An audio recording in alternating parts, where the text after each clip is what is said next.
Underestimating your girlfriend. What could be the consequences? This couple is playing a shooting game. Jane fires first but misses. Then it's John's turn, and he casually takes a shot, hitting the target perfectly. He boasts to his girlfriend, saying, "It's easy as long as you have hands." Jane, not convinced, demands another round. This time, her gaze is entirely different. Her shooting skills turn out to be even better than John's, leaving him stunned. After finishing, she doesn't forget to remark, "It's easy as long as you have hands." They had just met not long ago. At the time, a murder had occurred in a hotel, and Jane rushed in, looking flustered, with the police right behind her. She was ready to fight, hiding her weapon, but suddenly spotted a handsome man. Her plan changed instantly, and she walked straight toward him. John quickly caught on, hid his gun, and wrapped his arm around her shoulder, pretending they were a couple. Together, they calmly walked out. That was how they first met. The two quickly fell in love, spending time together eating, dancing, and enjoying weekends. In less than 2 months, they had a flash marriage. Their friends were certain they'd never last 6 months, but to everyone's surprise, they stayed together for 6 years. The catch? Neither of them ever revealed their true identities as assassins. John pretended to be a construction contractor, using practice to sharpen his shooting skills. Jane, on the other hand, claimed to be a programmer, but in reality, her operations were far more dangerous than her husband's. For example, one night, she disguised herself as an escort and swiftly eliminated her target. As the security guards pounded on the door, she calmly pulled a metal ring from her bag, jumped off the balcony, and slid down a skyscraper on a rope, landing smoothly before catching a ride home. By the time her husband came back, she was already making dinner. For 6 years, both assassins kept their double lives a secret, and neither discovered the truth about the other. Despite the thrill of their jobs, their married life started to become dull.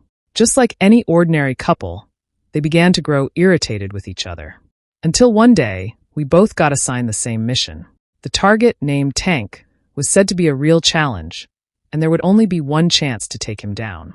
In the desert near the border, during an Interpol handover, John immediately began preparing. He dragged his suitcase into a storage room, revealing a hidden basement filled with cash and the latest weapons, his true stash. But little did he know, his wife was far more clever. She had installed a secret compartment behind an unassuming oven. Once activated, it revealed a cache of weapons that was just as impressive. Not only that, she had an entire team backing her up, determined to complete the mission first. The day finally arrived. Both claimed to be on business trips. Jane set up her traps early and waited leisurely for the target to fall into them. However, a disruptive go-kart suddenly appeared, completely ruining her carefully laid plans. Cursing the fool under her breath, she wasn't surprised to see that the idiot was her own husband. John swaggered out with a rocket launcher in hand. Jane, realizing this was no ordinary civilian, immediately shot him. Of course, John was wearing a bulletproof vest and wasn't hurt, but he was instantly enraged. "Who's dumb enough to get in my way?" he thought, and without hesitation, he aimed his rocket launcher at Jane and fired. The small building exploded into rubble, but Jane escaped on a motorcycle. Needless to say, both of their missions were declared failures. Their respective bosses were furious, giving them a 48-hour deadline to find the person who disrupted their plans and deal with it decisively, or face the consequences. John dug through the rubble and found his wife's laptop. After handing it over to the IT department of his company for analysis, he noticed that the delivery address seemed familiar. He decided to check it out himself, and sure enough, the recipient was his own wife. Meanwhile, Jane recognized her husband from the footage as well. This was truly a trap. John poured red wine for his wife, but deliberately let the bottle slip. Jane instinctively caught it, trying not to react too quickly and reveal her true feelings. She wanted to salvage the situation, but it was already too late to hide her intentions. John's first instinct was to rush back inside and grab a gun, but to his surprise, Jane drove away. In a panic, he chased after her relentlessly.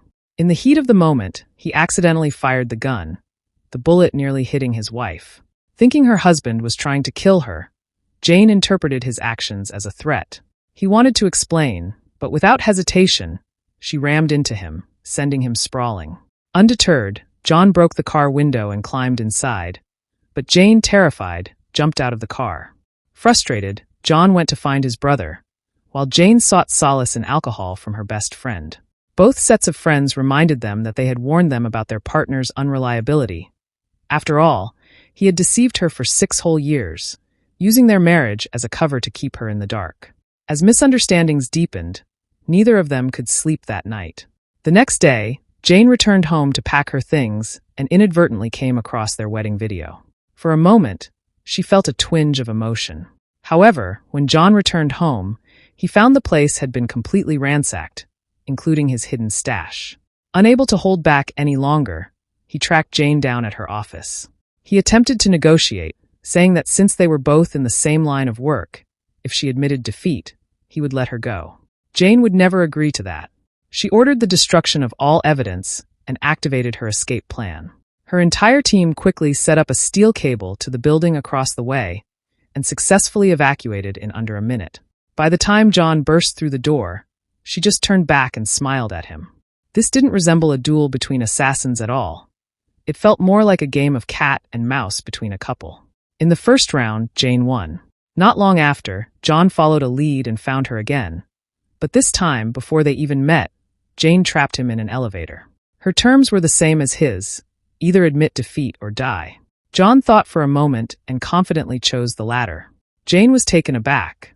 Jane pressed the button, and the elevator plummeted instantly, the signal on the screen disappearing along with it. The destroyed elevator exploded on the ground floor, and Jane rushed out in disbelief, staring at the chaotic scene left behind. She struggled to accept that her husband might really be dead. That evening, she found herself at the restaurant where he had proposed, unable to hold back her tears. At that moment, John miraculously appeared. He was as gentle and refined as ever, but this time he was there to ask for a divorce. It turned out that during the day, he had hidden in another elevator and was unharmed. However, witnessing his wife ruthlessly attempt to kill him still broke his heart. They shared one last dance, during which John accused Jane of using their marriage as a cover for her assassin identity. Jane, deeply hurt, turned and ran into the restroom. Knowing it had to be a trap, John followed her. As expected, the restroom exploded and patrons rushed out in panic. Jane had blended into the crowd and disappeared. He chased outside, but she was nowhere to be found. Instead, he heard the ticking of a timed bomb coming from his own clothes. John had truly given up hope this time. He proposed to Jane, "Let's go home and settle everything between us."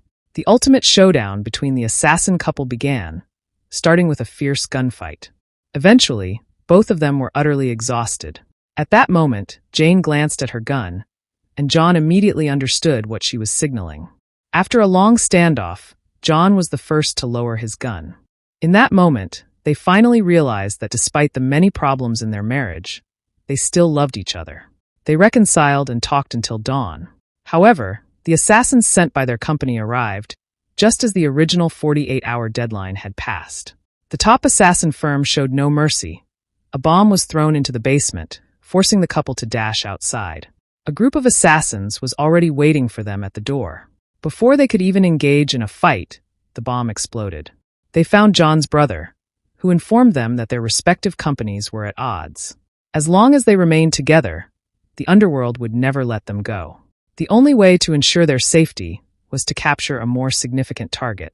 Without hesitation, they both thought of Tank. The bosses of both companies had repeatedly warned that this target absolutely could not be missed. If they could capture him this time, it might allow them to redeem themselves. The operation officially began. Jane was in charge of monitoring, while John handled the execution. Although there were a few minor setbacks, John adapted quickly and successfully extracted Tank. The process went unusually smoothly. They brought him back to the hotel. Curious, John wondered why both companies were willing to invest so much money to capture this seemingly insignificant kid. Under the pressure of fear, the young man quickly broke down and confessed. It turned out that even that operation had been a setup. Ever since both companies discovered that their top assassins had gotten married, they had joined forces to create a trap. They had expected that the couple would meet their end during that mission. However, to their surprise, the two not only survived, but also grew closer through adversity. How could the companies possibly let them go? Sure enough, the young man's belt contained a tracker, and outside, A large force had already surrounded them. But the companies had missed their mark again. The couple managed to escape into the sewers, evading yet another close call. However, did they want to spend the rest of their lives on the run? They made a significant decision. Rather than living apart for the sake of survival, they would fight back, using their skills to show the company their determination to stay together. Misunderstandings are inevitable in love, but as long as you can trust each other and face challenges together, what obstacles can't you overcome? That's all for today's story. If you have any other stories you'd like to hear, feel free to leave a comment. And I'll see you next time.